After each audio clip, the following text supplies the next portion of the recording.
சிசிடிவியில் தெரிஞ்ச அந்த உருவம் மனுஷனா பேயா அப்படிங்கிறது இப்போ முக்கியம் இல்லை. உண்மை என்னன்னா, அந்த லாரி டிரைவருக்கு அன்னைக்கு நைட்டு நடந்த சம்பவம் நீங்கள் உங்கள் வாழ்க்கையில் உண்மைன்னு நினச்சிட்டு இருக்க பல விஷயங்களுக்கு கேள்வியாகும். இந்த வீடியோவை கடைசி வரைக்கும் பாருங்கள், அப்போதான் என்ன நடந்துச்சு அப்படிங்கிறது உங்களுக்கு தெரிய வரும். வாங்க அந்த லாரி டிரைவருக்கு அப்படி என்ன நடந்துச்சுங்கிறது தான் இந்த வீடியோவில் பார்க்க போகிறோம்.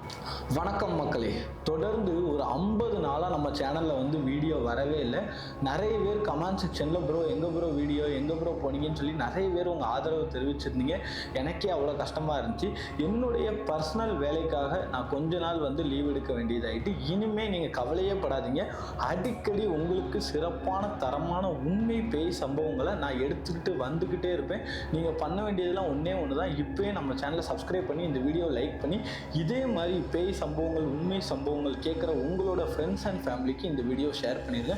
அது போக ஒரு முக்கியமான விஷயம், உங்கள் வாழ்க்கையிலையோ இல்லை உங்கள் குடும்பத்தில் உள்ளவங்க ஃப்ரெண்ட்ஸ் யார் வாழ்க்கையிலனாலும் நடந்த அமானுஷ உண்மை சம்பவங்களை நம்ம சேனலில் வீடியோவாக பதிவிடணும்னு நீங்கள் நினைக்கிறீங்கன்னா இப்போவே அந்த சம்பவங்களை வந்து என்னுடைய இன்ஸ்டாகிராம், வாட்ஸ்அப் எல்லாத்தையும் டிஸ்கிரிப்ஷனில் கொடுத்துருக்கேன். அதில் வந்து என்னை கான்டாக்ட் பண்ணி சொல்லுங்கள். அதையும் நம்ம சேனலில் வீடியோவாக போடலாம். வாங்க இப்போ அந்த லாரி டிரைவருக்கு என்ன நடந்துச்சு, என்னதான் அந்த சிசிடிவி காட்சியில் பதிவாச்சு அப்படிங்கிற அந்த உண்மை சம்பவத்தை பற்றி பார்க்கலாம். சென்னையை சேர்ந்த 42 வயது மதிக்கத்தக்கவர் தாங்க ரமேஷ். அவர் எங்கே வாழ்ந்துட்டு வராருன்னு பார்த்தீங்கன்னா, சென்னையில் சோழிங்கநல்லூர் அப்படிங்கிற ஒரு ஏரியா இருக்குங்க. அந்த ஏரியாவில் தான் வந்து அவர் வசிச்சுட்டு வராரு. அவருடைய ஃபேமிலி மெம்பர்ஸ் யார் அப்படின்னு பார்த்தீங்கன்னா, அவருடைய மனைவி, அது போக 2 பசங்க, வேற அந்த ரமேஷுடைய அம்மா அப்பா, இப்படி ஒரு கூட்டு குடும்பமாக தான் வாழ்ந்துட்டு வராங்க. கூட்டு குடும்பம்னு ஒட்டி நீங்கள் ஒரு பணக்கார ஃபேமிலி அப்படின்னு நினைக்க வேண்டாம். இவங்க ரொம்பவுமே ஒரு மிடில் கிளாஸ் ஃபேமிலி தாங்க. ஒரு லோவர் மிடில் கிளாஸ்னே சொல்லலாம். சொந்த வீடு கிடையாது, வாடகை வீடு தான். அதுவுமே ரொம்ப குட்டியான வீடுங்க. தண்ணி வசதி பெருசாக கிடையாது. பெருசாக எப்படி சொல்ல, அவங்க வீட்டில் வந்து ஒரு புழங்குறதுக்குள்ள ஒரு வசதி கூட இருக்காது. அந்த லெவலுக்கு ஒரு சின்ன வீட்டில் தான் வாழ்ந்துட்டு வராங்க. ஆனாலுமே ஒரு ஜாயின்ட் ஃபேமிலியாக தாங்க வாழ்ந்துட்டு வராங்க. இந்த ரமேஷோட கேரக்டர் அப்படின்னு பார்த்தீங்கன்னா சரியான குடிகாரருங்க. இவர் இதுக்கு முன்னாடி என்ன பண்ணிட்டு இருந்தாருன்னு பார்த்தீங்கன்னா, எந்த வேலைக்கும் போக மாட்டாராங்க. டெய்லி வந்து குடிச்சிட்டு தான் வீட்டுக்கு வருவாங்க. வீட்டுக்கு வந்து அவருடைய பொண்டாட்டியை வந்து போட்டு அடிக்கிறதா இருக்கட்டும், அந்த குழந்தைகளை போட்டு துன்புறுத்துறதா இருக்கட்டும், இந்த மாதிரி பல விஷயங்கள் பண்ணிட்டு இருப்பாங்க. அந்த ஏரியாலேயே ரமேஷை கண்டாலே எல்லாத்துக்கும் ஒரு பயம் இருக்குமாங்க. ஏன்னா இவன் வந்து ஒரு சரியான குடிகாரன். அது போக நிறைய இடத்துல சண்டை போட்டு போலீஸ் கேஸ் ஆகிற அளவுக்குலாம் இவர் நிறைய விஷயம் பண்ணியிருக்காராம். ஃபேமிலியிலையுமே எந்த ஒரு ஃபங்க்ஷன் என்ன நடந்தாலுமே ரமேஷை வந்து கூப்பிடவே மாட்டாங்களாங்க. ஏன்னா இவன் வந்தாலே அந்த இடத்துல ஒரு சண்டையை போட்டுருவான், நம்ம ஃபேமிலியில் ஏதாவது ஒரு பிரச்சனையை பண்ணிடுவான் அப்படிங்கிறதுக்கு பயந்தே அவங்க குடும்பமே அவங்கள ஒதுக்கி வச்சுட்டு, இதனாலேயே அந்த மனைவிக்கும் கணவராகிய ரமேஷுக்குமே வந்து பல தடவை வந்து சண்டைகள் வந்துட்டே இருக்குங்க. இப்போ இந்த கதையை எல்லாருடைய பேரையும் உங்கள்கிட்ட வந்து நான் சொல்ல முடியாதுங்க. ஸோ நீங்கள் இப்போ ஒரே ஒரு பேரை மட்டும் தான் தெரிஞ்சுக்க போறீங்க. ஒன்று ரமேஷ், இன்னொன்று யாருன்னு பார்த்தீங்கன்னா அந்த ரமேஷோடைய 2வது பையங்க. ரமேஷுக்கு மொத்தம் 2 பையன். அதில் 2வது பையனுடைய பேர் தாங்க சுதர்சன். இந்த சுதர்சனுங்கிற பேரையும் நல்லா ஞாபகம் வச்சுக்கோங்க. ஏன்னா இந்த கதைக்கு இது ரொம்பவுமே முக்கியமான ஒரு பேருங்க. ஸோ இப்படியே போயிட்டு இருக்கும்போது என்ன ஆச்சு அப்படின்னு பார்த்தீங்கன்னா, இந்த ரமேஷ் வந்து குலதெய்வ கோயிலுக்கு வந்து ஒரு நாள் போறாருங்க. எதுக்குன்னு பார்த்தீங்கன்னா, இவங்க ஃபேமிலியோட எல்லாருமே போறாங்க. அப்போ இந்த ரமேஷோடைய அப்பா வந்து வேண்டிக்கிட்டாராங்க. என்னன்னா, தன்னுடைய பையன் வந்து எப்படியாவது குடியை விட்டுட்டு ஒழுங்காயிரணும், நல்லபடியாக இருக்கணும் அப்படின்னு சொல்லிட்டு தீ மிதிக்கிறதா வந்து வேண்டியிருக்காராங்க. அந்த குலதெய்வ கோயிலையும் வந்து கொடை வந்துட்டு. ஸோ அதனால இவர் என்னதான் குடியை விடலைன்னாலும் நம்ம வந்து தெய்வத்துக்கு செஞ்ச வாக்கை வந்து மீறக்கூடாது அப்படிங்கிற காரணத்துக்காக தீ மிதிக்கிறதுக்காக அந்த கோயிலுக்கு போகிறாங்க. குடும்பத்தோட போகிறாங்க. ரமேஷுக்கு வந்து இவ்வளோ நாள் வந்து அவர் என்னதான் குடிச்சிட்டு வச்சுட்டு பொண்டாட்டி பிள்ளைகிட்ட சண்டை போட்டாலும் வச்சாலும் தான் அப்பா அம்மா மேலே அவ்வளோத்துக்குள்ளே பாசமாக இருப்பாராங்க. தன்னுடைய ஒரு 70 வயசை சேர்ந்த தன்னுடைய அப்பா தீ மிதிக்க போகிறாரு அப்படிங்கிறது ரமேஷுக்கு வந்து ரொம்பவுமே ஒரு பாதிப்பை ஏற்படுத்திட்டாங்க. என்னன்னு பார்த்தீங்கன்னா, நம்ம அப்பா எவ்வளோ கஷ்டப்பட்டு வளர்த்தாரு, இப்போ கடைசியில் நம்மளுக்காக நம்ம அப்பா தீ மிதிக்க போகிறாருன்னு சொல்லிட்டு ரொம்பவுமே கஷ்டப்பட்டாரு. அவங்க அப்பாவுமே குலதெய்வ கோயிலில் தீ மிதித்து அந்த கால்லாம் ரொம்ப வலி ஏற்பட்டு அப்படி படுத்த படுக்கையாக இருந்தாராங்க. அந்த லெவலுக்கு கஷ்டப்பட்டாராம். இதை பார்த்த ரமேஷுக்கு நம்மளால தான் நம்ம குடும்பம் கஷ்டப்படுது, இனிமேல் நம்ம வாழ்க்கையில் குடிக்கவே கூடாது, நம்மளும் ஒரு நல்ல நிலைமைக்கு போகணும், வேலை வெட்டிக்கு போகணும், பொண்டாட்டி பிள்ளைகளை நல்லா பார்த்துக்கணும், அம்மா அப்பாவை நல்லா பார்த்துக்கணும் அப்படின்னு முடிவு பண்ணிட்டு என்ன பண்ணுறாங்கன்னு பார்த்தீங்கன்னா, நம்ம குடியை நிப்பாட்டிடலாம் அப்படின்னு சொல்லிட்டு ரமேஷ் வந்து குடியை நிப்பாட்டினாருங்க. இந்த வீடியோ பார்த்துட்டு இருக்க நீங்களுமே குடிப்பழக்கம் என்ன பழக்கம் இருந்தாலும் தயவு செஞ்சு அதை நிப்பாட்டிடுங்க. ஏன்னா உலகத்திலே ரொம்பவுமே கேடான பழக்கங்க அது. தயவு செஞ்சு நம்மளுடைய சப்ஸ்கிரைபராக இருந்தீங்கன்னா அதை பண்ணவே பண்ணிடாது. ஸோ ரமேஷ் வந்து இப்போ குடிப்பழக்கத்தை வந்து நிப்பாட்டிட்டாருங்க. இதுக்கப்புறம் இவங்க ஃபேமிலி வந்து ஸ்மூத்தாக போக ஆரம்பிச்சிட்டு என்னன்னு பார்த்தீங்கன்னா, இவர் டெய்லியுமே ஏதாவது கொத்தனார் வேலைக்கோ ஏதாவது ஒரு வேலைக்கு தினமும் ஏதாவது ஒரு வேலைக்குங்க, அதாவது பதிவாக இவருக்குன்னே ஒரு வேலை இல்லாமல் ஏதாவது ஒரு வேலைக்கு போகிறாங்க. ஒரு நாள் திடீர்னு யாரு கூடயாவது ஏதாவது லோடு ஏற்ற போவாராம், திடீர்னு கொத்த வேலைக்கு போவாராம். இந்த மாதிரி நிறைய வேலைக்கு போய் வீட்டுக்கு 500, 1000, 800, சில நாள் 200 கொடுப்பாராம்.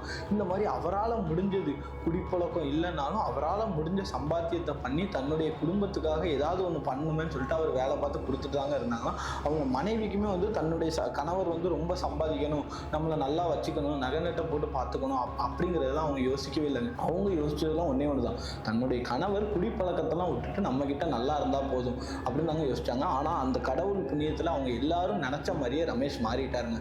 ஆனாலுமே ரமேஷுக்கு குடிப்பழக்கம் எல்லாத்தையுமே விட்டாலும் நம்மளால சம்பாதிக்க முடியலையே, நம்மளுக்கு ஒரு தொழில் தெரியலையே அப்படின்னு சொல்லிட்டு ரொம்பவுமே ஒரு ஏக்கத்தில் தாங்க இருந்திருக்காரு. அப்போ தான் ரமேஷுடைய அப்பா என்ன பண்ணியிருக்காருன்னா, உனக்கு தான் டிரைவிங் தெரியுங்களா, நீ ஏன் ஒரு டிரைவர் ஆகக்கூடாது, ஏதாவது ஒரு கார் ஓட்டு, ஏதாவது கேப் ஓட்டு, அந்த மாதிரிலாம் சொல்லியிருக்காங்க. ஸோ ரமேஷும் வந்து ஏதாவது ஓட்டலாம், காரு கீர் ஓட்டலாம்னு சொல்லிட்டு முடிவு பண்ணியிருக்காரு. ஆனால் ரமேஷுக்கு என்னன்னா, அவருடைய பழசு அதாவது பாஸ்ட்டை நினச்சி யாருமே வேலை கொடுக்க மாட்டேங்கிறாங்க. ஏன்னா இவர் ஒரு இடத்துக்கு வேலைக்கு போனாலே அந்த சம்பளம் வாங்குற வரைக்கும் ஒழுங்காக இருந்துட்டு சம்பளம் வாங்கினாட்டி தண்ணியை போட்டு அந்த ஓனர்கிட்டே சண்டை போடுவாராங்க. இந்த மாதிரிலாம் முன்னாடி பண்ணிட்டு இருந்திருக்காரு. ஸோ அதுக்கு பயந்து யாருமே அவருக்கு வேலையே கொடுக்கறது இல்லையாங்க. ஸோ இப்படி போயிட்டு இருக்கும்போது ரமேஷுடைய அப்பா என்ன பண்ணாருன்னா, அவருக்கு மதிக்கத்தக்க ஒரு நண்பர் இருந்திருக்காருங்க, லாரி கம்பெனி வச்சிருக்காரு. அவருடைய லாரி கம்பெனின்னு பார்த்தீங்கன்னா சும்மா சின்ன லாரி கம்பெனிலாம் கிடையாதுங்க, எல்லாமே டெல்லி, மும்பை, மகாராஷ்டிரா அந்த மாதிரி போகுமா, வேற நம்ம தமிழ்நாட்டுக்குள்ள லோக்கல்லையும் சுத்தமா அந்த மாதிரி அவர் ஒரு 100 லாரி கிட்ட வச்சிருக்காரு. ரொம்பவுமே பெரிய பணக்காரருங்க. அவர் வந்து ரமேஷுடைய அப்பாவுக்கு வந்து ஒரு மதிக்கத்தக்க நண்பராங்க. ஸோ இதுக்கப்புறம் என்ன ஆகுதுன்னா, அந்த நண்பரை தேடி வந்து ரமேஷுடைய அப்பா போறாரு, ரமேஷையும் கூப்பிட்டு போறாரு. அப்போ அவர் நண்பர் வந்து ரமேஷுடைய அப்பாவை பார்த்துட்டு, நம்மளை தேடி இவன் வரவே மாட்டானா, நம்மளுடைய பாலிய காலத்து நண்பர் நம்மளை தேடி வந்திருக்கானான்னு சொல்லிட்டு அவரை கூப்பிட்டாராங்க. கூப்பிட்டு என்ன ஏதுன்னு கேட்கும்போது, இந்த மாதிரி என் பையன் சொல்லி அவர் நடந்த எல்லாத்தையுமே சொன்னாராங்க. அதாவது பையனுக்கு இந்த மாதிரி கெட்ட பழக்கம் இருந்துச்சு, இந்த மாதிரிலாம் நிறைய தப்பு பண்ணியிருக்கான்னு சொல்லி அவ்வளோ உண்மையுமே சொல்லி இவனுக்கு ஏதாவது நீ வேலை போட்டு கொடு அப்படிங்கிற மாதிரி சொல்லியிருக்காங்களாங்க. ஸோ உடனே இந்த ரமேஷுடைய அப்பா வந்து அவ்வளோ உண்மையை சொன்னனாலேயே அந்த முதலாளிக்கு வந்து ரொம்பவுமே பிடிச்சி போச்சு. என்ன இருந்தாலும் நண்பன் நினச்சிருந்தா பையனுக்கு வேலை கொடு அப்படின்னு சொல்லிட்டு அவர் சொல்லியிருக்கலாம். ஆனால் இந்த மாதிரிலாம் நடந்திருக்குன்னு சொல்லி அவ்வளோ உண்மையை சொன்னனாலேயே கண்டிப்பாக நான் வேலை போட்டு கொடுக்கேன்னு சொல்லிட்டு அவரையும் கூப்பிட்டுட்டு, உனக்கு மாதம் 20,000 ரூபா சம்பளம், நான் சொல்கிறதெல்லாம் செய்யணும் அப்படின்னு சொல்லிட்டாருங்க. இதனால ரமேஷுக்கும் சரி, ரமேஷோட ஃபேமிலி எல்லாத்துக்குமே ரொம்பவுமே சந்தோஷங்க. ஸோ இதுக்கப்புறம் என்ன ஆகுது அப்படின்னு பார்த்தீங்கன்னா, ரமேஷும் வந்து அங்கே வேலை பார்த்துட்டு இருக்காருங்க. என்ன மாதிரி வேலை பார்க்குறாரு அப்படின்னு பார்த்தீங்கன்னா, ஆரம்பத்தில் லாரியை வந்து கழுவி துடைக்கிறது இந்த மாதிரி சின்ன சின்ன வேலை தாங்க பார்க்குறாரு. அதாவது என்னன்னா, எடுத்த உடனே லாரியெல்லாம் யாரும் ஓட்ட கொடுத்துட மாட்டாங்களா, அது போக இவரோட கேரக்டரும் தெரியாது. என்ன இருந்தாலும் இவங்க அப்பாவை நம்பி இவனை விட்டாலுமே நாளைக்குன்னு எதுவும் பிரச்சனை பண்ணிடுவானு சொல்லிட்டு அவருக்கு ஒரு சந்தேகம் இருந்துச்சு. ஆனாலும் பரவாயில்ல, நம்ம நண்பனுடைய பையன் சொல்லிட்டு தான் அவர் வேலைக்கு சேர்த்தாரு. அதனால என்னது, இந்த லாரியெல்லாம் க்ளீன் பண்ணுறது, டயரில் காற்றுலாம் கரெக்டாக இருக்கிறது, அந்த மாதிரி கொஞ்சம் மெயின்டெனன்ஸ் ஒர்க்கு, இந்த மாதிரி வேலைகள் எல்லாமே பார்த்து சொல்லியிருக்காருங்க. இப்படியும் வந்து பல மாதங்கள் ஓடுது. இப்படி போயிட்டு இருக்கும்போது என்ன ஆகுதுன்னா, கிளீனராக இவர் வந்து மாறுறாருங்க. அதாவது என்னன்னா, லாரியை வந்து தொடச்சிட்டு இருந்தவர் இப்போ லாரிக்காரங்க கூட கிளீனராக இன்னொருத்தவங்க போவாங்க தெரியுமா, அந்த மாதிரி ஒரு பொசிஷனுக்கு வராரு. 25,000 ரூபா சம்பளமும் இவருக்கு வந்து கிடைக்குதுங்க. ஸோ இதுக்கப்புறம் என்ன ஆகுதுன்னா, அந்த லாரியில் அவங்க கூட ஏறி இவர் ஊராக போவாருங்க. இப்போ வந்து இவர் வந்து வெளியூருக்கு போகலாங்க. அதாவது என்னன்னா, இந்த காஷ்மீர், மகாராஷ்டிரா, மும்பை இந்த மாதிரி ஊர்களுக்கெல்லாம் போகாமல் தமிழ்நாட்டுக்குள்ளே சுற்றிட்டு இருக்காருங்க. அதாவது கருவாடு லோடு ஏற்றுறது, கன்னியாகுமரி வரைக்கும் வந்து கருவாடு லோடு ஏற்றுறது, இந்த மாதிரி நிறைய விஷயங்கள் வந்து பண்ணிருக்காராங்க. ஸோ இதுக்கப்புறம் என்ன ஆகுது அப்படின்னு பார்த்தீங்கன்னா, கிளீனராக நிறைய போகும்போது நிறைய ரூட்டுகளை படிக்கிறாருங்க. தமிழ்நாட்டுக்குள்ளே எந்தெந்த ஊருக்கு எப்படி எப்படி போகணும்னு சொல்லிட்டு ரூட்டு படிக்கிறாருங்க.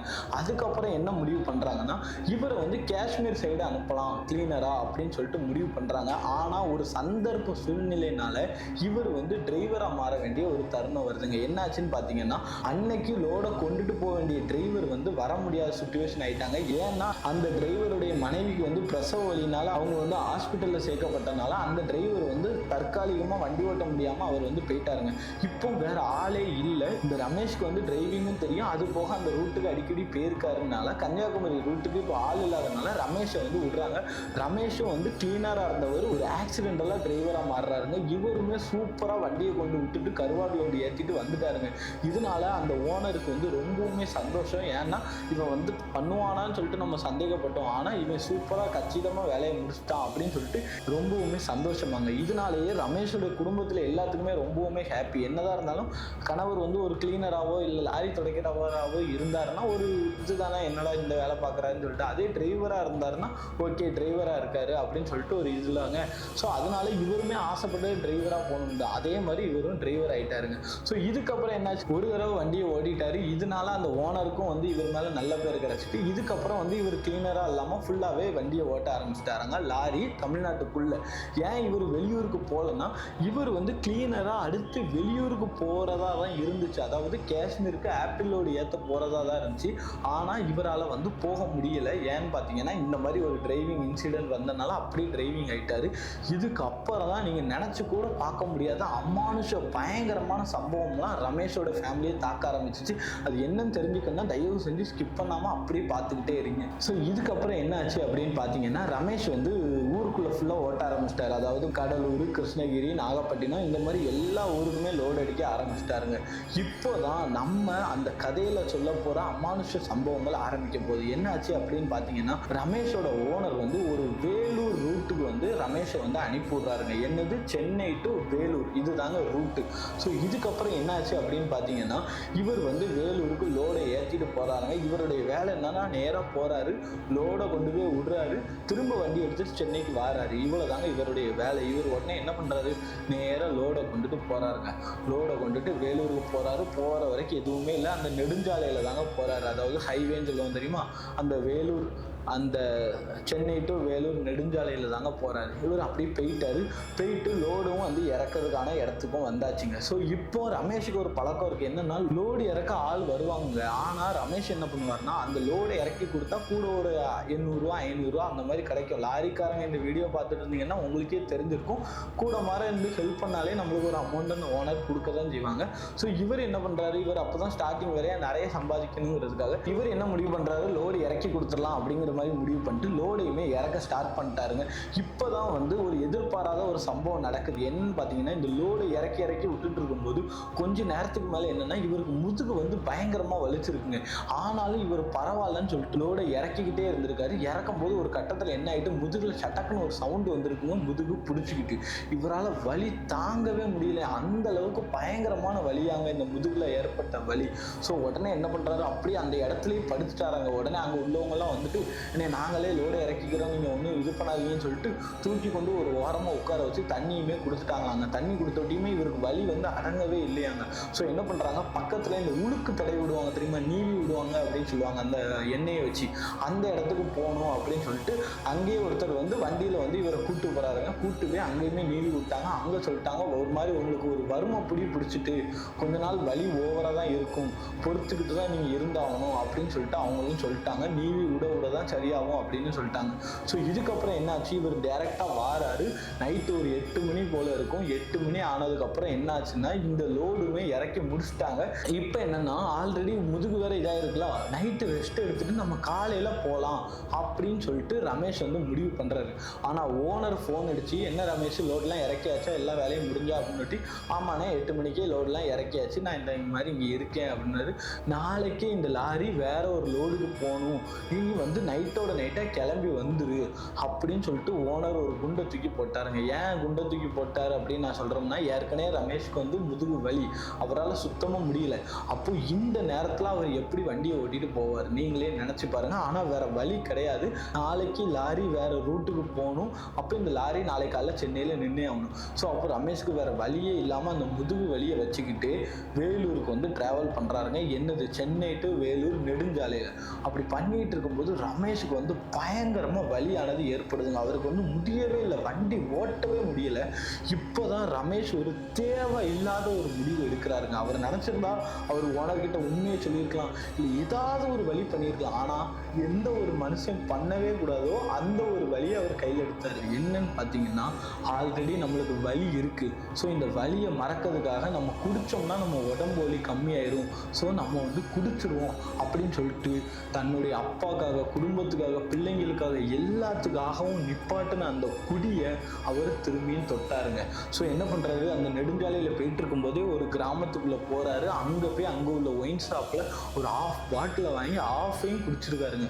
சரியான போதை. ஏன்னா ஆல்ரெடி இவர் குடிச்சே பல மாசங்கள் கிட்ட ஆயிட்டுல, திரும்ப புதுசா குடிச்சு விட்டு இவருக்கு சரியான போதை ஏறிட்டுங்க. அதே போதையில அந்த முதுகு வலியை வச்சுக்கிட்டே வண்டியை ஓட்டிட்டு வந்திருக்காரு. ஒரு கட்டத்துல என்னாச்சு, போதை ஏறினால முதுகு வலி அந்த அளவுக்கு தெரியாதுல்ல. ஸோ என்ன பண்றாரு, வண்டியை ஓட்டிகிட்டே போயிட்டு இருக்காருங்க. இப்போதான் இன்னொரு தேவையில்லாத ஒரு வேலை பார்க்குறாருங்க. என்ன அப்படின்னு பார்த்தீங்கன்னா, ஆல்ரெடி ஒரு ஆஃப் சாப்பிட்டார்ல, இன்னொரு கோட்ரு வாங்கி வண்டிக்குள்ளே வச்சிருக்காருங்க. ஒருத்தன் வந்து சரி உடம்பு வலிக்கு குடிக்கலாம், ஒரு கோட்ரு அடிச்சுட்டு அப்படி வண்டியை கொண்டு போகிறது வேற. ஆனால் இவர் ஆல்ரெடி ஒரு ஆஃப் குடிச்சிட்டு இன்னொரு கோட்ரு வேற வாங்கி வச்சிருக்காருன்னா, அப்போ இவர் வந்து எந்த லெவலுக்கு ஒரு தேவையில்லாத வேலைகள் அவ்வளோத்தையும் பார்த்துருக்காரு நீங்கள் பாருங்க. இவ்வளோ நாள் இவர் எடுத்த கெட்ட பேரை முழுசாக கேவலப்படுத்துகிற லெவலுக்கு இவர் வந்து பண்ணியிருக்காரு. ஸோ இதுக்கப்புறம் என்னாச்சுன்னு பார்த்தீங்கன்னா, அதை லாரிக்குள்ளே வச்சு குடிக்கலாமா, ஆனால் இவர் என்ன பண்ணியிருக்காருன்னா, போதையில் கப்பு அதெல்லாம் வாங்கணும்னு சொல்லிட்டு ஒரு கடையில் நிப்பாட்டி வாங்கியிருக்காருங்க. திரும்ப லாரி வரைக்கும் ஏறி போகிறதுக்கு இவருக்கு மாற்று.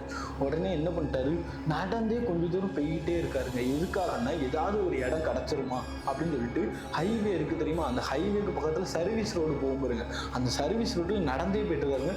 பின்னாடி 10 அடி எடுத்து வச்சா லாரியும் வந்துடும், கடையும் இருக்கும்.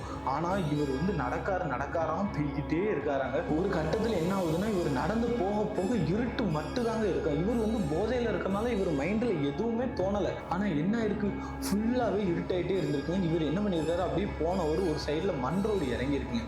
அந்த மண் ரோட்டுக்குள்ளே போயிட்டார். மண் ரோட்டுக்குள்ளே உட்காந்து குடிக்கலான்னு சொல்லிட்டு என்ன பண்ணியிருக்காரு, லைட்டும் இவர்கிட்ட இல்லை, எது ஃப்ளாஷ் லைட்டும் இல்லை.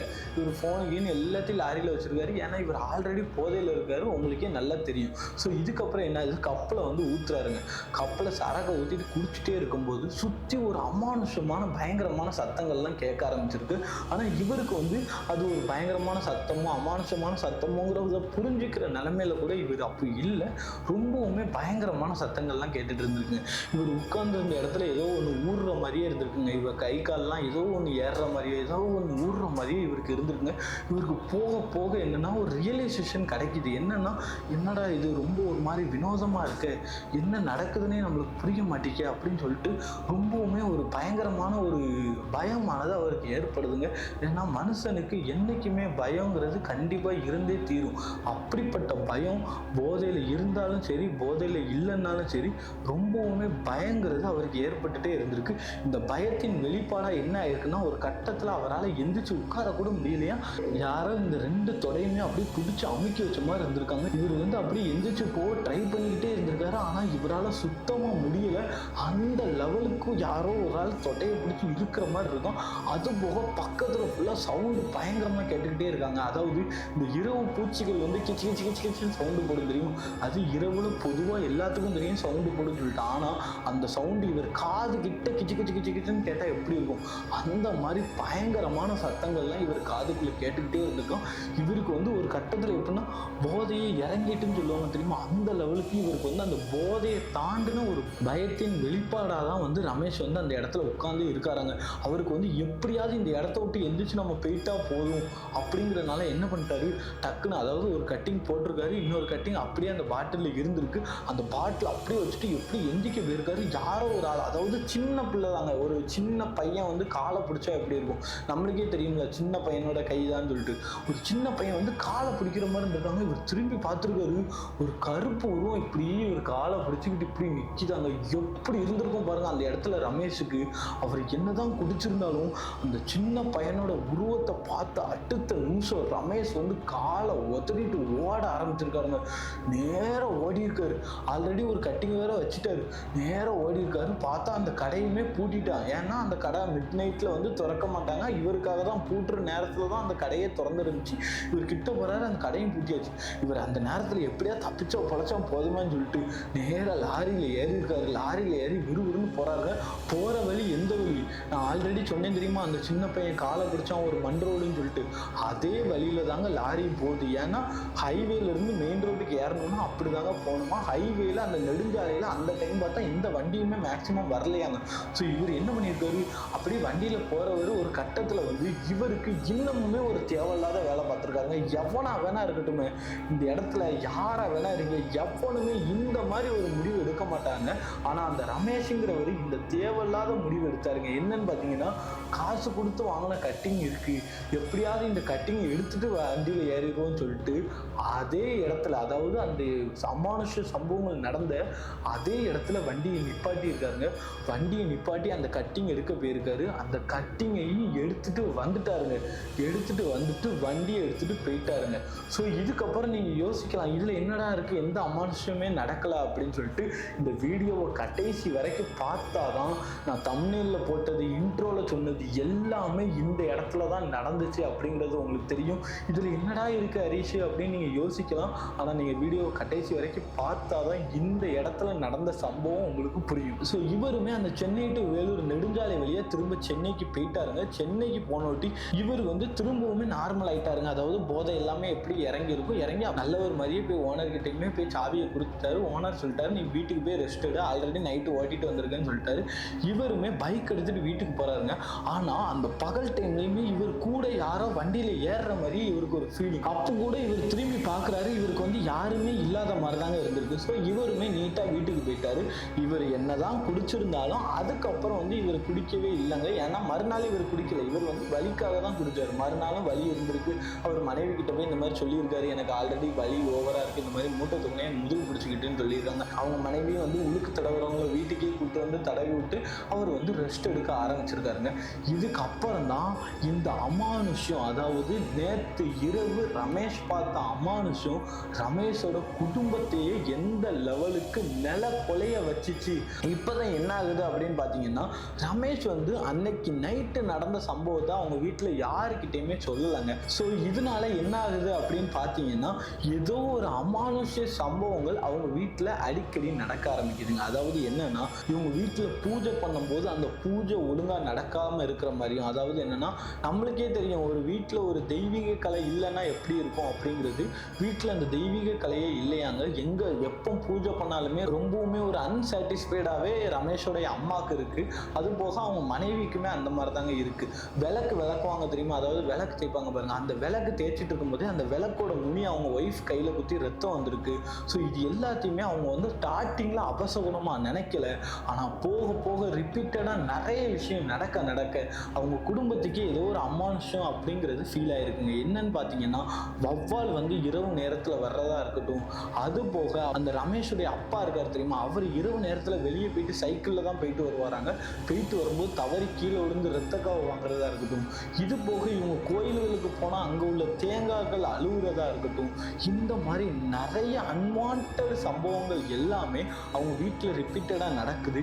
இது போக முக்கியமாக ஒரு விஷயம் சொல்லணும்னா, ரமேஷுடைய பையன் சுதாகர், அதாவது நான் ஸ்டார்டிங்லேயே சொன்னேன் பாருங்க, இந்த பேரை ரொம்ப கண்டிப்பாக ஞாபகம் வச்சுக்கோங்கன்னு சொல்லிட்டு, அந்த ரெண்டாவது பையன் சுதாகருடைய நடவடிக்கை கொஞ்சம் கூட சரியில்லைங்க. என்னன்னு பார்த்தீங்கன்னா, அவங்க அம்மாவை வந்து அவ்வளோத்துக்குள்ள மரியாதையாக பேசிகிட்டு இருக்க பையன் அவங்க அம்மாவை வந்து தப்பாக தகாத வார்த்தையில் திட்டுறதா இருக்கட்டும், அவங்க அப்பாவை போட்டு அடிக்கிறதா இருக்கட்டும், எல்லாமே வந்து சும்மா செல்லமாக அடிக்கிறான்னு பார்த்தா ஒரு கட்டத்தில் வந்து ரொம்பவுமே போட்டு அவங்க அப்பாவுக்கு வலிக்கிற மாதிரி அடிக்கிறதா இருக்கட்டும், எதுக்கு அடிக்கிறானே தெரியாமல் அந்த மாதிரி அடிக்கிறதா இருக்கட்டும். ஸோ இது எல்லாருமே என்ன யோசிக்கிறாங்கன்னா, ஏதோ சின்ன பையன் விளையாட்டா பண்ணுறான்னு சொல்லிட்டு. ஆனால் கொஞ்சம் கொஞ்சமாக அவனுடைய நடவடிக்கைகள் கொஞ்சம் கூட சரியில்லைங்க. ஸ்கூலில் அவன் கூட இருக்க சக மாணவர்களை வந்து காம்பஸை வச்சு குத்திட்டான், இதனால ரத்தம் வந்துட்டு அப்படின்னு சொல்லி நிறைய கம்ப்ளைண்ட்லாம் வந்து அந்த சின்ன பையன் மேலே ரொம்பவுமே நிறைய ஒரு அன்வான்ட் ஆக்டிவிட்டிஸ் அவன் பண்ணுற மாதிரி நிறைய இன்சிடென்ட் இவங்க கண்ணால் பார்க்குறாங்க.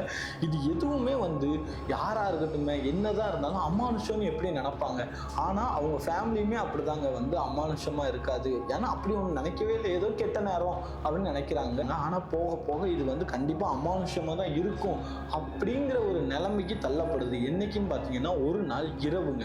இரவு என்ன ஆகுது, அவங்க அம்மா அப்பா யாரு, ரமேஷுடைய மனைவி, ரமேஷுடைய மூத்த பையன், ரமேஷுடைய ரெண்டாவது பையன் எல்லாருமே கீழே தாங்க படுப்பாங்களாம் தரையில். அவங்க அப்பா அம்மாவுக்கு மட்டும் வந்து கட்டில் உண்டாங்க. ஸோ இவங்க கீழே படுத்துட்டு இருக்கும்போது திடீர்னு ரமேஷுக்கு வந்து ஏதோ ஒன்று அணத்துற மாதிரியே இருந்திருக்குங்க மேலே. அதாவது என்னன்னா, நீங்கள் நல்ல ஒரு ஆழ்ந்த தூக்கத்தில் இருக்கீங்க, ஏதோ ஒன்று உங்கள் மேலே உட்காந்து அப்படியே ப்ரெஷர் கொடுத்து அமுக்குனா ஒரு மாதிரி அந்த அணத்துற அழுத்துற ஃபீல் இருக்கும் பார்த்தீங்களா, உங்களுக்கு வந்து அதை அனுபவிச்சிருக்கீங்களா இல்லையான்னு தெரியல.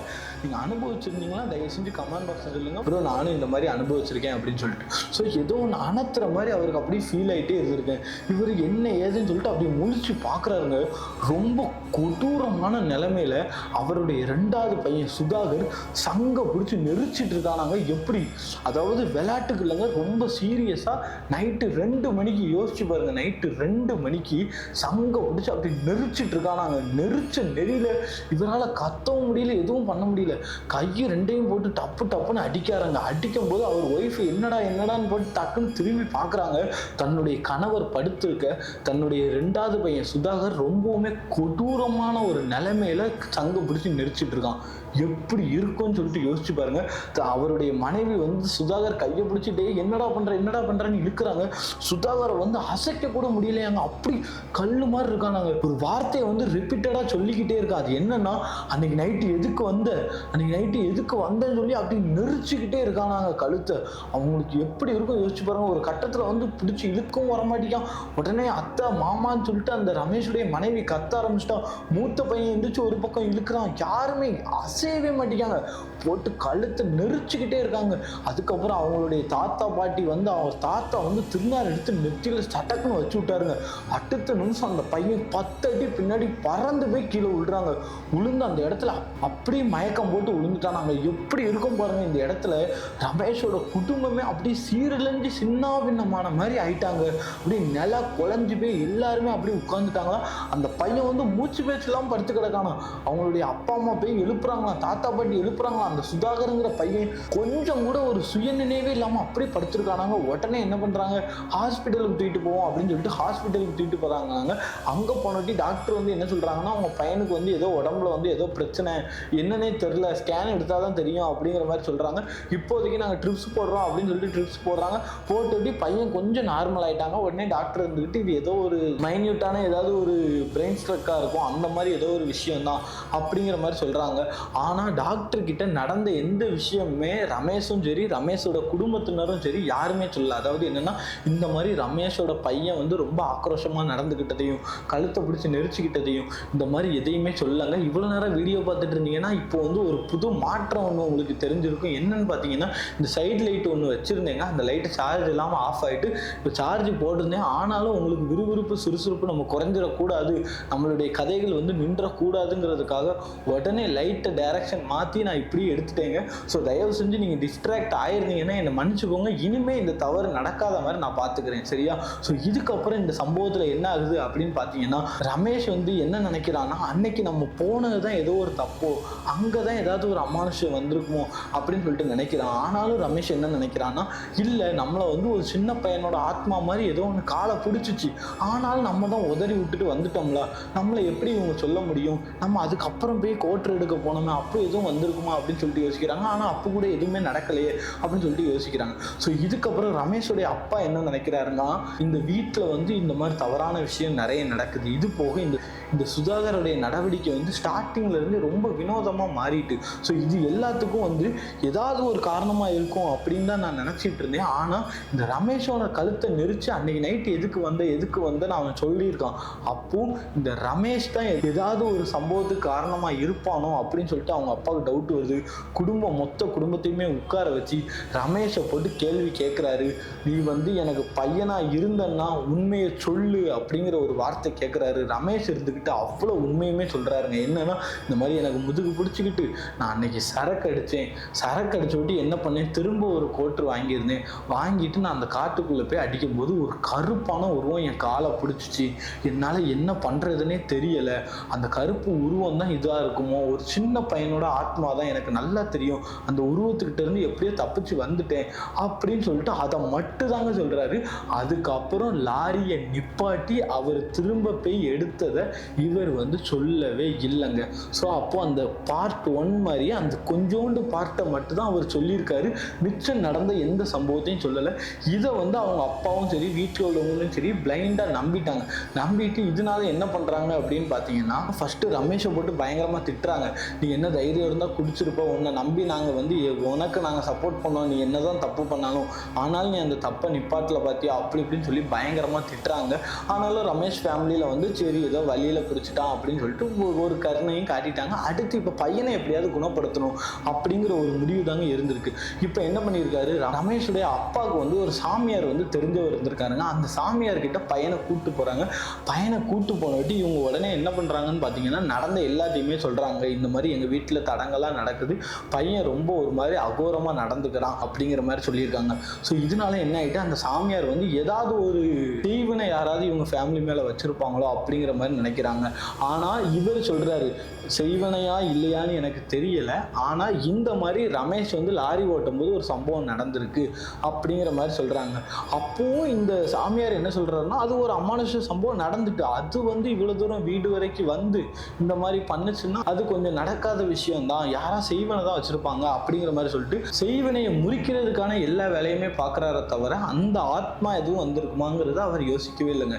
ஸோ இதுனதுக்கப்புறம் என்ன ஆகுதுன்னா, அந்த பையன் உடம்புல ஏதாவது ஒன்று பில்லி சூனியம் ஏதாவது இருக்கும் போல அப்படின்னு சொல்லிட்டு அதை வந்து வெளியெடுக்க ட்ரை பண்ணும்போது அந்த ஆத்மா வெளியே வருதுங்க. எந்த ஆத்மா, அந்த சின்ன பையனோட ஆத்மா வெளியே வந்து ரொம்ப ஆக்ரோஷமாக கத்துதுங்க. அந்த இடத்துல உள்ள பூஜை சாமான் எல்லாத்தையுமே தட்டி விட்டுட்டு, நான் உங்கள் குடும்பத்தையே பழிவாங்காமல் விட மாட்டேன், என்ன தைரியோடு தான் நீ வந்திருப்பாங்க, உன் குடும்பத்தையே நான் பழிவாங்காமல் விட மாட்டேன், எல்லாத்துக்கும் நீ தான் காரணம் அப்படின்னு சொல்லி ஆக்ரோஷமாக ரமேஷை பார்த்து அப்படியே அந்த ஆத்மா கர்ஜிக்குதுங்க. அந்த லெவலுக்கு அந்த கொடூரமான சத்தமாங்க. அங்கே இதை பார்த்து அந்த சாமியாருக்கே ஒரு செகண்டு ரொம்பவுமே பயம் ஏற்பட்டுட்டாங்க. ஏன்னா தான் முன்னாடியே, அதாவது அவர் ஒரு பெரிய சாமியாராக இருந்தாலும் தான் முன்னாடியே ஒரு ஆத்மா இந்த லெவலுக்கு ஒரு வீரியமாக இந்த குடும்பத்தை பழிவாங்க போகிறேன், சும்மா விடமாட்டேன்னு சொல்லிச்சுன்னா அப்போ இந்த பிரச்சனை எவ்வளோ பெரிய பிரச்சனையாக இருக்கும் அப்படிங்கிறது அந்த சாமியாருக்கு தெரிய வந்துட்டு உடனே சொல்கிறாரு, என்னுடைய குருநாதர் இருக்காரு, அவர் இருக்கிற இடம் மாமல்லபுரம், அந்த ஊருக்கு போங்க, அங்கே போனால் என்னுடைய குருநாதர் இருப்பார், அவர் தான் இந்த பிரச்சனைக்கு தீர்வு, என்னால் இதுக்கு எதுவுமே பண்ண முடியாது, இவ்வளத்துக்குள்ள ஒரு கோரமான ஆத்மாவை நான் பார்த்ததே கிடையாது, இப்போதைக்கு என்னால் முடிஞ்சது கயிறு கட்டி திருநார் போட்டு உங்கள் பையனை நிதாரணமாக்க முடியும், இந்த பையனை எப்படியாவது கூட்டு மாமல்லபுரம் போயிருங்க, மற்றது எல்லாத்தையும் குருநாதர் பார்த்துக்குவார் அப்படின்னு சொல்லிட்டு அந்த சாமியார் வந்து கையை விரிச்சிட்டாருங்க. ஸோ உடனே என்ன பண்ணுறாரு, தாயத்தையும் கட்டி விட்டு திருநாரையும் பூசி விட்டு அந்த பையனை நிதாரணமாக்கி இவங்க வந்து வீட்டுக்கு அனுப்பிட்டாங்க. உடனே வந்து திரும்பியும் வந்து கேட்குறாருங்க. யார் கேட்குறாரு, ரமேஷுடைய அப்பா கேட்குறாரு, இந்த லெவலுக்கு அந்த ஆத்மா உன் மேலே வீரியம் கொண்டு இருக்கு, வெறி கொண்டு இருக்குன்னா நீ என்ன பண்ணன்னு இருக்கு, நான் ஒன்றுமே பண்ணலப்பா, அந்த இடத்துல சரக்கு தான்ப்பா அடிக்க போனேன், அது காலை பிடிச்சிச்சுப்பா, நான் உதறி விட்டுட்டு வந்துட்டேன்ப்பா, எனக்கு ஒன்றுமே தெரியாது அப்படிங்கிற மாதிரி தாங்க சொல்லிட்டு இருக்கான். ஸோ இதுக்கப்புறம் என்ன ஆகுது அப்படின்னு பார்த்தீங்கன்னா, இந்த குடும்பத்தோட நிம்மதி வேணும்னா மாமல்லபுரத்துக்கு போய் தான் ஆகணும், வேற வழியே இல்லைன்னு சொல்லி ரமேஷுடைய அப்பா குடும்பமாக சேர்ந்து நம்ம மாமல்லபுரம் போவோம் அப்படிங்கிற மாதிரி முடிவு பண்ணுறாங்க. எல்லாரும் சேர்ந்து மாமல்லபுரம் போகிறாங்க. ஆல்ரெடி அந்த ஏற்கனவே இருந்த சாமியார் வந்து பெரிய சாமியார்கிட்ட எல்லா விவரத்தையும் சொல்லிட்டாரு. ஸோ இதுக்கப்புறம் அந்த பெரிய சாமியாரை பார்க்கறதுக்கு எல்லாரும் பெய்யாச்சுங்க. அங்கே போனதுக்கப்புறம் அந்த பெரிய சாமியாருக்கும் இந்த குடும்பத்தை பார்த்தோட்டே தெரிஞ்சு போச்சு, ஏதோ ஒரு பயங்கரமான பிரச்சனையில் இவங்க இருக்காங்க அப்படிங்கிறது தெரிஞ்சு போச்சுங்க. ஸோ இவருமே நடந்த எல்லாத்தையுமே கேட்குறாரு. ரமேஷோடைய குடும்பத்தினர் எல்லாருமே வந்து அந்த நடந்த சம்பவங்கள் எல்லாத்தையுமே எக்ஸ்பிளைன் பண்ணுறாங்க. என்னது அந்த லாரியில் அவங்க போன சம்பவம் எல்லாத்தையும். ஆனால் இப்போவுமே ரமேஷ் வந்து திரும்ப அந்த லாரியை நிப்பாட்டி அந்த கோட்டரை எடுத்துகிட்டு வந்தார் தெரியுமா, அந்த உண்மையை சொல்லவே இல்லைங்க. ஏன்னு பார்த்தீங்கன்னா, இது என்ன பெரிய மேட்ரா, நம்ம போய் எடுத்துகிட்டு வந்துட்டோம், இதெல்லாம் சொல்லணும்னு அவசியம் இல்லை, நம்ம எடுக்க போகும்போது கூட எந்த ஒரு அமானுஷமும் இல்லை அப்படிங்கிற மாதிரி தாங்க சொல்லியிருக்காங்க. ஸோ இதுக்கப்புறம் என்ன ஆகுது அப்படின்னு பார்த்தீங்கன்னா, அந்த சாமியார் வந்து அந்த ஆத்மாவை வந்து அடக்கணும், அதை எப்படியாவது அந்த பையனோட உடம்பு விட்டு ஓட்டணும்னு சொல்லிட்டு பல மந்திரங்கள் பண்ணுறாங்க. அந்த ஆத்மா வந்து அந்த மந்திரத்தை தாங்க முடியாமல் அப்படி நல்லா குழஞ்சி கத்த ஆரம்பிக்குதுங்க. கத்தி அந்த பையனையே வந்து கொன்றுவேன் அப்படிங்கிற மாதிரி, அதாவது அந்த பையன் தன்னை தானே குத்திட்டு கொன்றுவேன் அப்படிங்கிற நிலைமையில அந்த பையன் இதாயிட்டானாங்க. உடனே ரமேஷுடைய அம்மாவும் வந்துட்டு என் பையனை விட்டுருன்னு கத்தி கதற ஆரம்பிச்சிட்டாங்களாம். ஆனால் சாமியார் இருந்துக்கிட்டு நீங்கள் எதுவுமே பண்ணாதீங்க, நான் பார்த்துக்கிறேன்னு சொல்லிட்டு அமைதியாக இருந்து அவர் வந்து அந்த பேயை ஓட்டதுக்கான எல்லா வேலையும் பண்ணிட்டு தாங்க இருக்காராம். இதுக்கப்புறம் தான் அந்த ஆத்மா என்னை தயவு செஞ்சு விட்டுருங்க, நான் போயிடுறேன். ஏன்னா இவருடைய மந்திரம் வந்து அந்த லெவலுக்கு பவராக இருக்காங்க, அந்த பெரிய சாமியாருடைய மந்திரம். ஸோ இந்த ஆத்மா வந்து என்னை தயவு செஞ்சு விட்டுருங்க, எப்படியாவது நான் போயிருந்தேன், நீ விட்டுருங்கன்னு விட்டு, நீ யாரு, நீ எதுக்கு இந்த குடும்பத்தை பழிவாங்க துடிக்கிற அப்படிங்கிறத வந்து அந்த பெரிய சாமியார் கேட்குறாங்க. அப்போ அந்த ஆத்மா வந்து சொல்ல ஆரம்பிக்குதுங்க. என்னன்னா, இந்த ஆத்மா இருக்கு தெரியுமா, இது வந்து ஒரு சின்ன பையனாங்க, இந்த பையன் வந்து சின்ன வயசுல இறந்து போயிட்டானா. எப்படின்னு பார்த்தீங்கன்னா, அந்த ஹைவே ரோடை கிராஸ் பண்ணும்போது லாரிக்காரங்க அடிச்சு தூக்கிட்டாங்கன்னா தூக்குனதுல தான் அந்த பையன் இறந்துட்டானா. அவங்க குடும்பம் வந்து ரொம்பவுமே வறுமையான குடும்பமாங்க. அதாவது என்ன, ஊர் ஊரா போய் பொழப்பு நடத்துவாங்க தெரியுமா, அந்த மாதிரிப்பட்ட குடும்பமாங்க. வேற வழியே இல்லாம அந்த சர்வீஸ் ரோடு பக்கத்துல அன்னைக்கு நடந்துச்சு பாருங்க ஒரு அமானுஷ சம்பவம். அந்த சம்பவம் நடந்த இடத்துலயே வந்து அந்த பையனை வந்து புதைச்சிட்டாங்களாங்க. இப்போ என்ன தெரிய வருது, ரமேஷ் வந்து குடிச்சாரு தெரியுமா, அந்த இடம் அந்த பையனுடைய சமாதி இருக்கிற இடமாங்க. யோசிச்சு பாருங்க. அப்புறம் தான் எல்லாத்துக்கும் தெரிய வருது இந்த பையனுக்கு இப்படி ஒரு ஃப்ளாஷ்பேக் இருக்கா அப்படிங்கிற மாதிரி. ஸோ உடனே என்ன பண்ணுறாங்க, அந்த பையன்கிட்ட வந்து நீ எதுக்கு இவங்க ஃபேமிலியை வந்த, எதுக்கு இவங்க ஃபேமிலி கிட்ட வந்தன்னு இவர் லாரி எடுத்துட்டு வந்தாரு, இவர் அந்த இடத்துல என்ன வந்து என்ன பயமுறுத்தினாரு, நான் வந்து பயந்துட்டேன், இவர் தான் என்னை வந்து லாரியில வந்து ஏத்திட்டாரோ அப்படின்னு நினைச்சேன், இவரை பழி வாங்குறதுக்கு தான் நான் வந்தேன், இவன் தான் என்னை லாரியில ஏத்திட்டான், இவன் குடும்பத்தையும் நான் பழி வாங்குவேன்னு சொல்லி திரும்பவுமே ஆக்ரோஷமா மாறி ரமேஷோட கழுத்தெல்லாம் பிடிச்சி நெருக்கி ஆரம்பிச்சிட்டாங்களா அவங்க. உடனே சாமியார் வந்து ஒரு இது மாதிரி தீர்த்த மாதிரி வச்சு உடனே தெளிச்சு அந்த இடத்துல ஆத்மா உட்கார வச்சு, ஏதோ ஒரு லாரிக்காரை உன்னை ஏத்துனதுக்கு இவனை நீ சந்தேகப்படாத அப்படிங்கலாம். அப்போ ரமேஷோடைய அப்பா இருந்துட்டு சொல்றாராம், என் பையன் நடந்துதானே அங்க வந்தான், லாரியிலேயே அங்க வரலையே, உனக்கு எப்படி தெரியும் அப்படின்னு கேட்குறாங்களாம். உங்க பையன் வந்தாரு, வந்துட்டு போயிட்டாரு, திரும்ப லாரி எடுத்துட்டு வந்தாரு, நான் அவர் தான் என்னை ஏத்திட்டாரு போல, அதான் திரும்பி லாரி எடுத்து என்னை கொல்லதுக்கு தான் வாராருன்னு நினைச்சிட்டு நான் பயந்துட்டேன் அப்படிங்க. அப்போதான் ரமேஷ் கிட்ட வந்து நடந்த உண்மையை ஒழுங்கா சொல்லு அப்படின்னு இருக்காங்களாங்க. அப்போதான் ரமேஷ் சொல்லியிருக்காரு, நான் 2வது தடவை அந்த கட்டிங்கை திரும்ப எடுக்கணும்னு சொல்லிட்டு லாரியை கொண்டு வந்து அங்கே விட்ட இடத்துல நான் வந்து அந்த கட்டிங்கை எடுத்துட்டு நான் வந்து வண்டி எடுத்தேன், ஆனால் அப்போ எந்த ஒரு அமானுஷமே நடக்கலை அப்படிங்கிற மாதிரி சொன்னோட்டி, அதுக்கப்புறம் நீ எதுக்கு உண்மையை சொல்லாமல் மறைச்ச அப்படின்னு சொல்லிட்டு அந்த சாமியார் பயங்கர திட்டினாராங்க. உன் பிள்ளை வாழ்க்கை உனக்கு என்ன அந்த அளவுக்கு விளையாட்டா போச்சா, எதுனாலும் உண்மையை சொல்லு, நான் சொன்னனா இல்லையா, நீ எதுக்கு என்கிட்ட மறைச்ச அப்படின்னதுக்கு நான் இது வந்து பெருசாவே நினைக்கல அப்படிங்கிற மாதிரி சொல்லியிருக்காங்க. ரமேஷோட அப்பாவுக்குமே ரொம்ப வருத்தம், தன்னுடைய மகன் வந்து முழுசா எதுவுமே சொல்லாமல் பொய் சொல்லிட்டாரு, மறைச்சிட்டாருன்னு சொல்லிட்டு ரொம்பவுமே வருத்தம். ஆனாலும் என்ன பண்ண, இப்போ இந்த மாதிரி ஒரு சம்பவத்தில் இருக்காங்க, இப்போவாது உண்மை தெரிஞ்சுட்ட வெளியே அப்படிங்கிற மாதிரி நினச்சிட்டாங்க. நான் ஸ்டார்டிங்கில் சொன்னேன் பாருங்க, அந்த லாரி எடுக்க வந்தாரு பாருங்க, அந்த இடத்துல சம்பவம் நான் சொன்னேன் பாருங்க, அது இதுதாங்க. என்னாச்சுன்னு பார்த்தீங்கன்னா, அந்த லாரியை விட்டுட்டு அவர் எடுக்க போனார் தெரியுமா, அப்போ அந்த ஆத்மா வந்து அந்த லாரிக்குள்ளே ஏறி இருக்காங்க. இதுதான் நடந்துச்சான். ஸோ இதுக்கப்புறம் என்னன்னா, அந்த ஆத்மாவை வந்து அந்த பெரிய சாமியார் வந்து விரட்டிட்டாராங்க. அந்த ஆத்மாவே வந்து அதோட இருப்பிடத்துக்கே திரும்ப போயிட்டான். ஆனால் இதுக்கப்புறம் என்னாச்சு அப்படின்னு பார்த்தீங்கன்னா, அந்த பெரிய சாமியார் சொல்லியிருக்காங்க, வருஷத்துக்கு ஒரு தடவை நீங்கள் அந்த ஆத்மாவுக்கு போய் படையல் சோறு வைக்கணும் அந்த இடத்துல அப்படிங்கிற மாதிரி சொல்லியிருக்காங்க. அப்போ வருஷம் வைக்கிறது வேற. அந்த பேய் சம்பவம் நடந்து ஒரே வாரத்தில் திரும்பவுமே அந்த இடத்துக்கு படப்பு வைக்க போகிறாங்க ஃபேமிலியோட. அப்போதான் அந்த லாரி நிற்கிது பார்த்தீங்களா, அந்த பேய் சம்பவம் நடந்துச்சு பாருங்க, அதுக்கு நேர் ஆப்போசிட்ல ஒரு ஏடிஎம் இருந்திருக்குங்க. அப்போ அந்த ஏடிஎம்மோட சிசிடிவி ஃபுட்டேஜ் எப்படியோ கஷ்டப்பட்டு வாங்கியிருக்காங்க. வாங்கி பார்க்கும்போது தான் நான் ஸ்டார்டிங்கில் சொன்னேன் பாருங்க, நீங்கள் வந்து உண்மைன்னு நினச்சிட்டு இருக்க பல விஷயங்களுக்கு கேள்வி வரும்னு சொல்லிட்டு, அந்த கேள்வியே எனக்கு அந்த இடத்துல தாங்க வந்துச்சு. என்னன்னா, அந்த லாரிக்குள்ள அந்த அமானுஷ உருவம் ஏறுற மாதிரி அந்த சிசிடிவியில் பதிவாயிருக்கு. எப்படி இருக்கு பாருங்க. நான் அவர்கிட்ட கேட்குறேன், சிசிடிவியை நான் பார்த்தேன், நான் அவர்கிட்ட முடிஞ்ச அளவுக்கு அவர்கிட்ட இருந்து வாங்கி நான் உங்களுக்கும் அனுப்ப ட்ரை பண்ணுறேன். அனுப்புனா இந்த வீடியோவோட ஸ்டார்டிங்லேயோ இல்லை இந்த வீடியோவோட எண்டிங்லேயோ அந்த சிசிடிவியை நான் வச்சுருப்பேன், மறக்காமல் பார்த்துருங்க சரியா. ஸோ இதுக்கப்புறம் தான் அவங்களுக்கே தெரிய வந்திருக்கு, அந்த அமானுஷம் எப்படி நம்மளுடைய லாரியில் வந்து ஏறி எப்படி நம்ம வீட்டுக்கு வந்திருக்கு அப்படிங்கிறது அந்த குடும்பத்துக்கே தெரிய வந்திருக்கு. தன்னுடைய தப்பையுமே ரமேஷ் வந்து உணர்ந்துட்டாரு. வருடம் அவருடைய குடும்பமாக சேர்ந்து அந்த ஆத்மா இருக்கிற இடத்துல இன்றளவும் பேய் படையல் வைக்க தான் செய்கிறாங்க. அதுக்கப்புறம் அந்த குடும்பம் எந்த ஒரு பிரச்சனையும் இல்லாமல் நல்லா போயிருக்கு. மெயினாக அந்த ரமேஷுங்கிறவர் எல்லா கெட்ட பழக்கத்தையும் விட்டுட்டு நீட்டாக லாரி ஓட்டிகிட்டு இருக்காரு. இப்போ அவர் காஷ்மீர் பஞ்சாப்னு பெரிய லோடு போகிற லெவலுக்கு ஒரு பெரிய டிரைவர் ஆகிட்டாரு. அவங்க பசங்களும் நல்லா படிக்கிறாங்க, அவங்க குடும்பமும் நல்லா இருக்குங்க. இதுதான் இந்த அமானுஷ சம்பவத்தில் நடந்தது. இந்த சம்பவத்தை பற்றி நீங்கள் என்ன நினைக்கிறீங்க? எனக்கு வந்து அவங்க அந்த சம்பவத்தை பற்றி கேள்விப்படும் போது அந்த லெவலுக்கு நடுநடுக்கமாக இருந்துச்சுங்க. ஏன்னா எந்த லெவலுக்கு அந்த குடும்பமே அந்த ஒரு சின்ன பையனுடைய அமானுஷத்தினால பாதிக்கப்பட்டிருக்கு அப்படிங்கிறத பாருங்க. ஸோ இந்த மாதிரி சம்பவம் உங்களுக்கோ உங்கள் குடும்பத்தில் உள்ளவங்க ஃப்ரெண்ட்ஸ் யாருக்கு நடந்திருந்தாலும் சரி, மறக்காமல் நம்ம சேனலுக்கு கீழே டிஸ்கிரிப்ஷனில் இப்போயே வந்து என்னை காண்டாக்ட் பண்ணி சொல்லுங்கள். அது போக நீங்கள் எந்த ஊர்லேருந்து இந்த வீடியோ பார்த்துட்டு இருக்கீங்க அப்படின்னு சொல்லிட்டு மறக்காமல் கமெண்ட் பாக்ஸில் சொல்லுங்கள். நானும் தெரிஞ்சுக்கிறேன் யார் எந்தெந்த ஊர்லேருந்து இந்த வீடியோ பார்க்குறீங்கன்னு சொல்லிட்டு.